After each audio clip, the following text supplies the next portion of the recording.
Good morning. Hand today is going to be pocket eights. We are six-handed. I am first to act. Open raise to eights.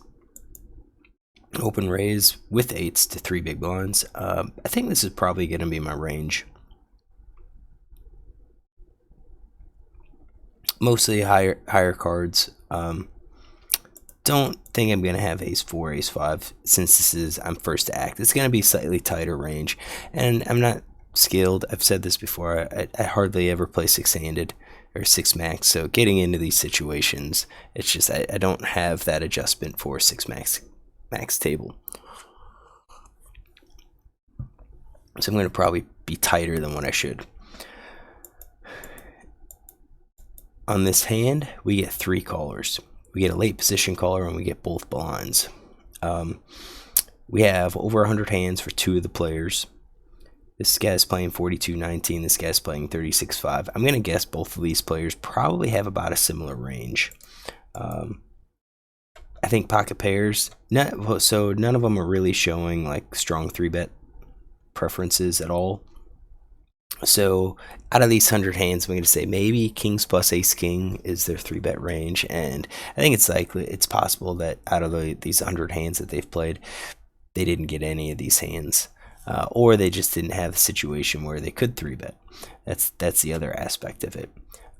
Maybe they 3-bet with queens. I think that's possible, but we're going to leave it in. I think suited aces, suited kings are probably in their calling range.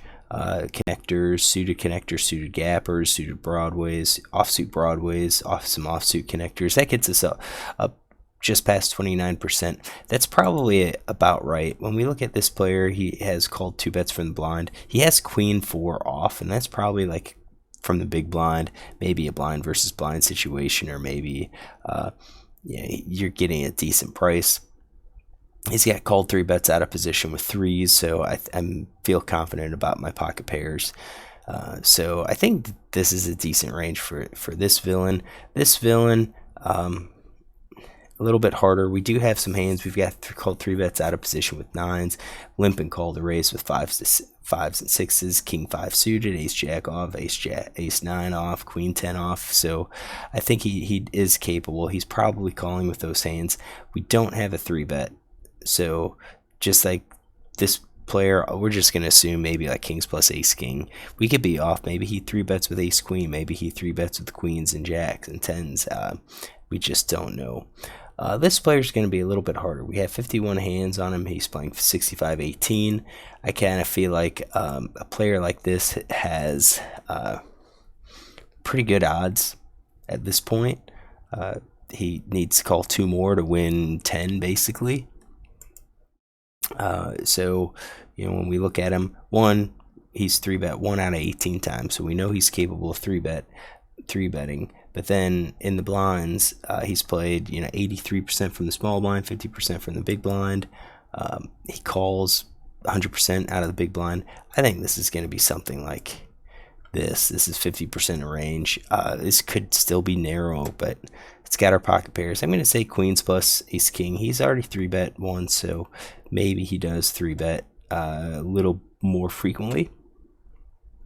And this could be a spot where he can easily 3-bet fairly large and with his queens to kind of take it down. Or if called, he's got a really good hand. So we take this to the flop, a queen 6-4. Heads up, I think this is going to be a c-bet spot. Even if we are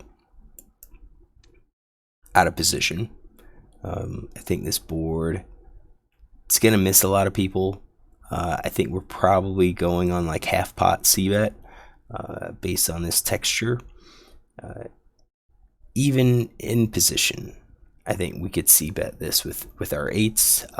Idea is that we're probably want to fold out hands that have equity against us, like overcard equity against us. I'm kind of expecting on a board like this maybe to see a pocket pair call. Some of the pocket pairs call, maybe like a 6x call or 4x call, maybe 7-8 calls or open-ender calls. They call once, but if they don't improve at all, they probably just fold. I think we're looking at like a 2, a 3, a 4, a queen, a king, and ace are all pretty decent cards. Jack and a 10 aren't terrible either. So I think we could double barrel on quite a few turn cards. So the first 2 villain checks, I think that's kind of expected. I bet half pot. Is this half pot good versus 3 opponents? That's tough to answer. I'm going to say yes. We don't want to slow play. We don't want to give one of our opponents who would have folded a chance to catch a card that beats us. Catch a card that allows them to continue the turn in the river. So I think top pair plus we're betting. I think we're betting these pocket paired less than the top card.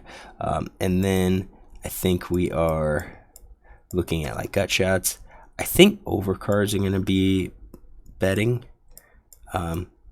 These cards I think are probably just like betting to buy your equity.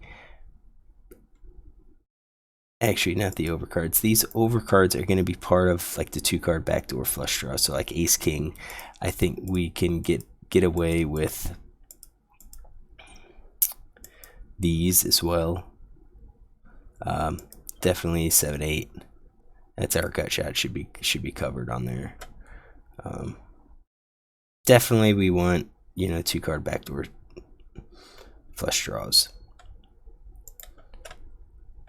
Alright, so I think that's going to be our betting range.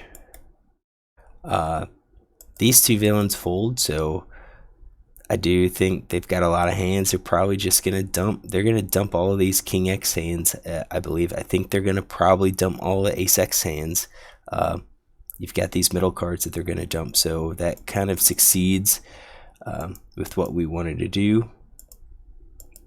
This player's got even more hands, and he chose not to fold it. So he's still out of position. We're going to give him any pair. We're going to give him any pair. We're going to give him the gut shot, the open ender, and say that that's his calling range. So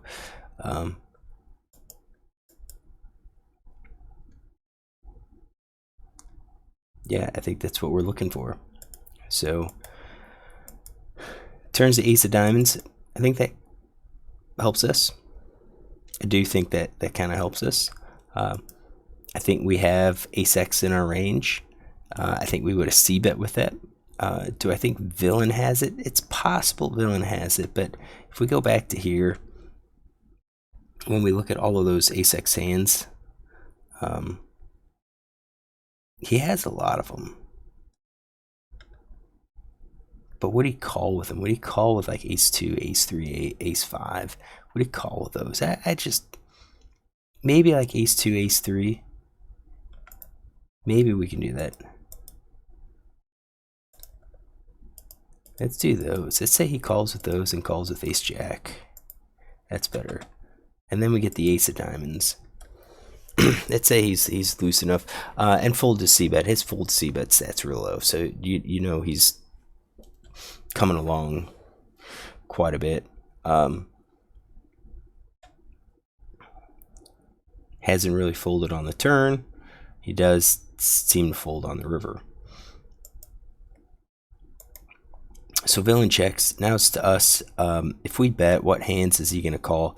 My question is he going to call with like weak pair, with these second cards with middle pairs? Is he gonna call with those? I think he is calling definitely with the middle pair, and I bet he calls with these pocket pair less than the second card. Weak pair, he has a lot, 28%. Is it necessarily bad if we bet and he folds those? Kind of, because we beat all of those hands. So we're folding out hands that we beat, and they don't really have a huge amount of equity at this point against us. Yeah, they can catch 2 pair, they can catch trips, but we beat them. We're looking at ace, king, queen, jack, 10. I would say ace, queen are good cards. I'd say king's a good card for us. I'd say jack, a 10 is a good card for us.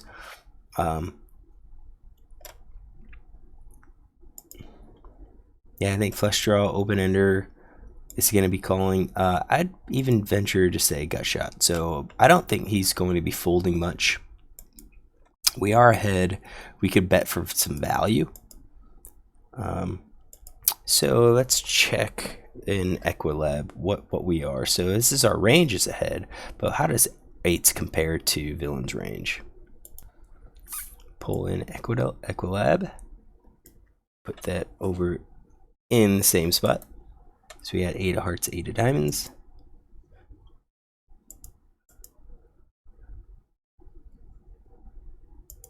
There we go. And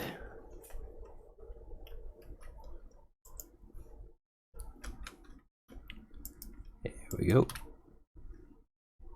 All right, flop, queen of clubs, 6 of diamonds, 4 hearts, and ace of diamonds on the turn. There we go. So you can see that 8s are behind. Again, it's that range. So even though our range has equity advantage, this hand does not. So we're probably leaning more towards a check here. I would say we'll probably continue betting with the top pair. We're doing those for value. Probably pocket pair less than the top card. I think kings maybe are going to be where our cutoffs are. I think we're going to check. So we're going to check those. We're going to check our middle pair. We're going to check those. I think we fire. We continue to fire with our flush draw. And I think we fire with our gut shot here. So we've got our betting range or checking range. We probably have too much. So I wonder maybe top pair, keep like ace 10.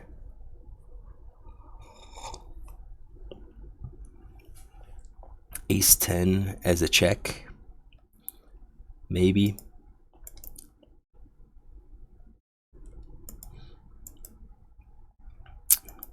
Probably something like that.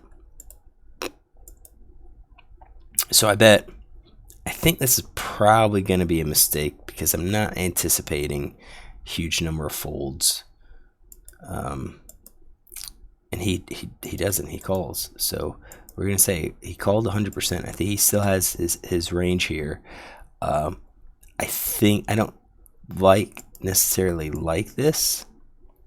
Yes, the ace helps our range, but we do have some showdown value here with the 8s. We beat all of those 4x and 6x hands, and yeah, we're giving villain a chance to catch, but I think overall the range looks good. I think we could have other hands, better hands that we could do this with. So six of hearts comes out. I think we're gonna probably just check down. I think ace x is calling, queen x is calling, 6x is definitely calling. Best thing we can hope for if we bet is that he is gonna call with 5s, the 4s, all these low weak pair hands, maybe 7s. I don't think he calls with nothing, so I don't think if we bet we're not getting value. But if we bet as we should have with our range, I think our quads, we bet our full house, we bet our 2 pair, we bet our top pair hands. I think these hands,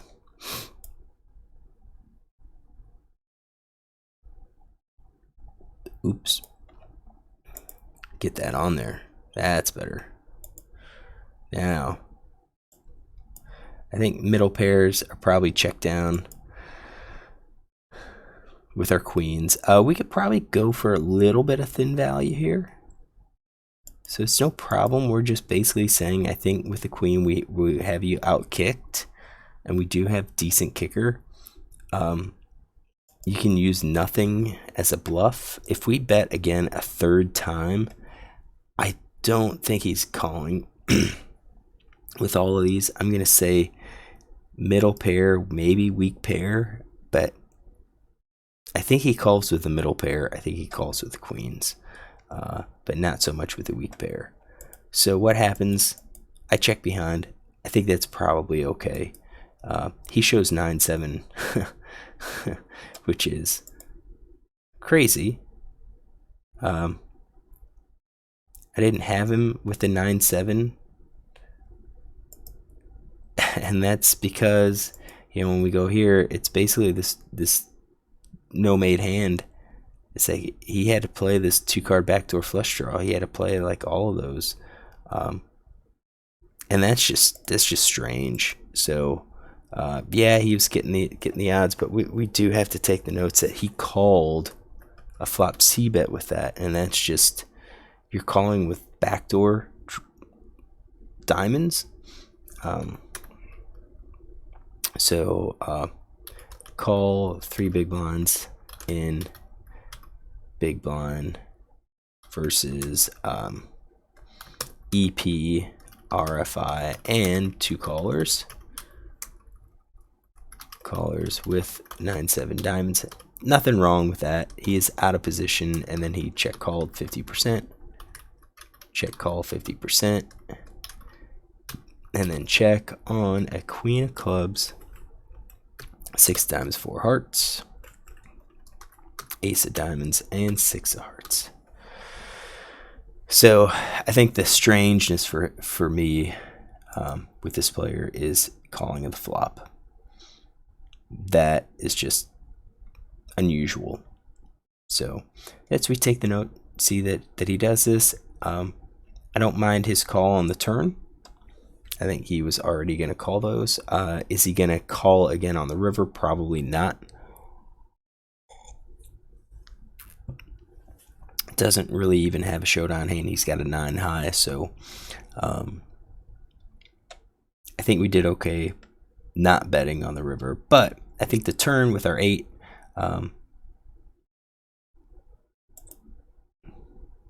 let's do that. Do we have 2-card backdoor flush draw? Let's add this again. Ace of diamonds. Let's rerun this Equilab scenario. Let's do that. That's better. Yeah, we're still 42%. So, all right. Well, I won this hand. I'll take it. But I didn't care for the turn. I know we try to be aggressive with our 8s, but I think there was other hands. What you might ask? What other hands? We've got all of these. Ace of diamonds comes in. I think we've got a flush draws that we could push. Whoops. Got flush draws we could bet. We got our gut shots we could bet. If we wanted to throw in more bluffs here, we could throw in these no-made hands. I think we already have them covered though with our gut shots and stuff. I don't think I would use these lower pairs. I'm not sure we're getting the folds by the hands that we want. So I think we set those up to bet. If we checked behind on the turn and villain leads on the river, GTO probably says we should be calling a little bit, calling somewhat. The idea is that he's calling reasonably versus a player like this. If I see something like this, I might have to call just to see, is he capable of betting the river with like 9-7 diamonds. All right, hopefully you enjoyed this hand. If you do, look tomorrow for another one.